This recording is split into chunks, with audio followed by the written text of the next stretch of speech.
Hi, I'm Jordan Harrison from the Preferred Contractors Community Group, where we give you actionable steps to grow your contracting business. Wrong. You just lost the attention of your ideal customer because you made the beginning of your company's story all about you and not about them. No one cares about who you are or the name of your company. They just want to know, can you solve their problem? I know that's selfish, right? That's the way people are. So how do you create a company story that's going to address the customer's needs first before you get into who you are? Status quo, conflict, resolution.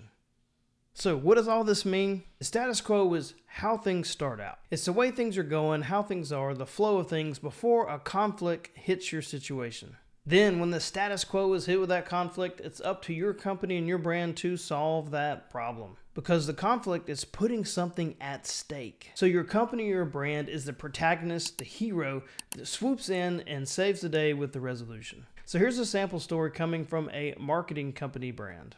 As creators and marketers, we want our audience attention. So for years, we focused on acquiring their attention. The conflict. But today, with multiple screens, instantly accessible content, and endless choice in nearly every competitive niche, the buyer now has all the control. They're only going to choose experiences that they generally enjoy. So it's no longer enough for us to simply acquire our customers' attention. The resolution, we need to hold their attention. That's our new mandate as creators and marketers. We need to shift our focus from traffic and impressions over to subscribers and community. Everything we try to achieve becomes possible and even easier when our audience spends minutes and even hours with us, not just seconds. So don't just acquire attention, hold it.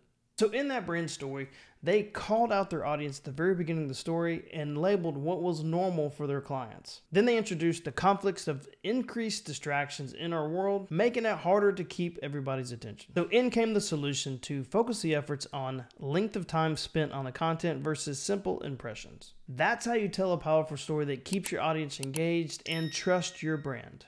So how does your story go?